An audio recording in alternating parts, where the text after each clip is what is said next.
Hello, everyone. Once again, Putin says that there are certain points that he cannot agree to in the U.S. proposal to end Russia's war in Ukraine. Surprise, surprise. And those points probably have to do with territory, probably have to do with reparations, with war crimes, with weapons, with armies, and so on and so forth. So remind me again, why are we doing this? We have done this multiple times already, several times this year, in fact. I don't know why we continue wasting time and taxpayer money just so that Witkoff and Kushner could go to Moscow and have a luxury dinner. By the way, Witkoff posts about that on his social media. Yeah. That tells you basically what you need to know. Remember, we talked about this. Witkoff, if you look at who he is, as in Trump's golfing buddy, has no qualifications for any kind of international negotiations. He's a real estate developer. On what grounds does a real estate developer qualify to negotiate peace in anything,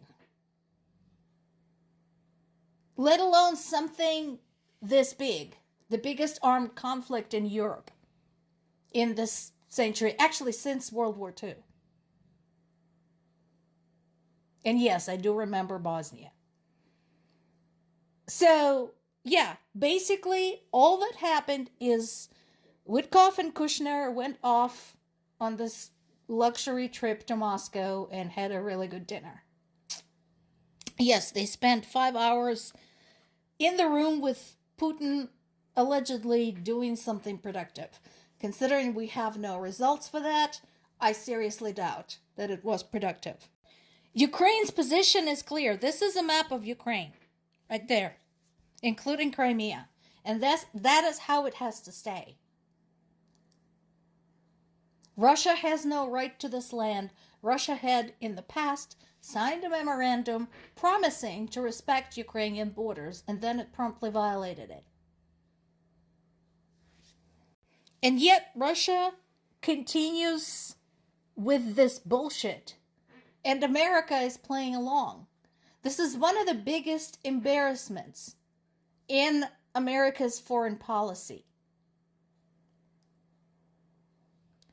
And look at this. So this is Putin's remarks. To say now that what exactly doesn't suit us or where we could possibly agree seems premature. How is it fucking premature? You invaded the country, you prick. How much fucking time do you need to understand that what you're doing is wrong? And the only reason you're doing it is because you have an itch you can't scratch. Because guess what? Ukraine is not interested in you as a sugar daddy. Fuck off. Turn around, go home, take your goons with you. You filthy, rotten fuck. And be careful what you wish for. Once again, I'd like to pull you all away from this diplomatic nonsense and bring back the focus where it belongs. So, today's article on Kyiv Independent website talks about something that is not covered widely in the Western media, and it should, because that could actually sway some people's opinions about whether Ukraine should surrender. Because it is talking about the crap that is taking place in the occupied areas, some of the areas that have been occupied for quite some time, like Crimea, which has been occupied since 2014. So the map that they're presenting here shows the areas with the most instances of sabotage against the Russian presence. And it's happening every single day. It was already happening. It is picking up now. It's on the rise.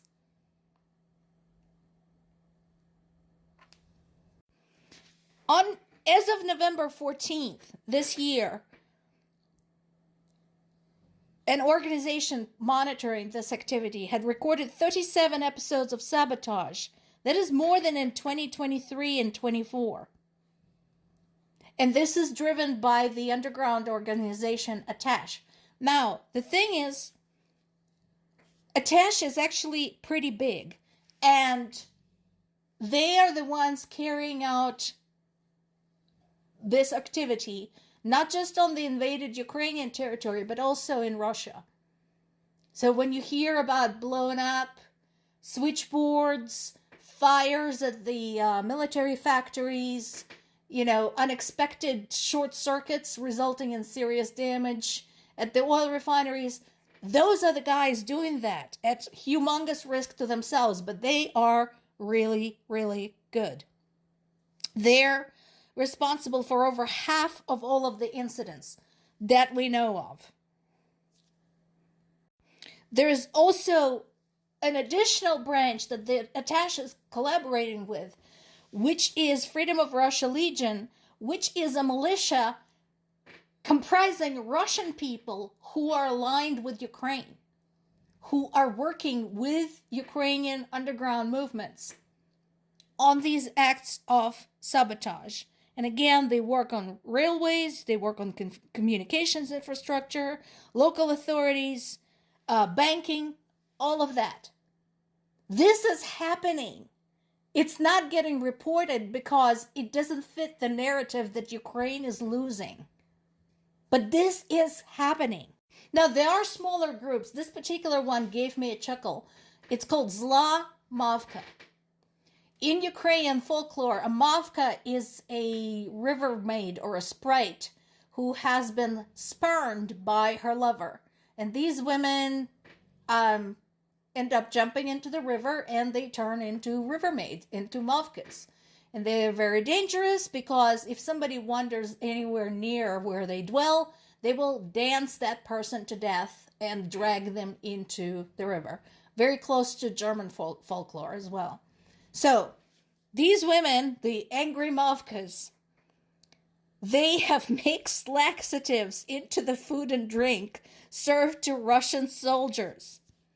Atta girls! This is brilliant. This is some of the same shit that women of Ukraine used to do during World War II to the Nazis. So, this needs more coverage. And why are they doing this? This is why.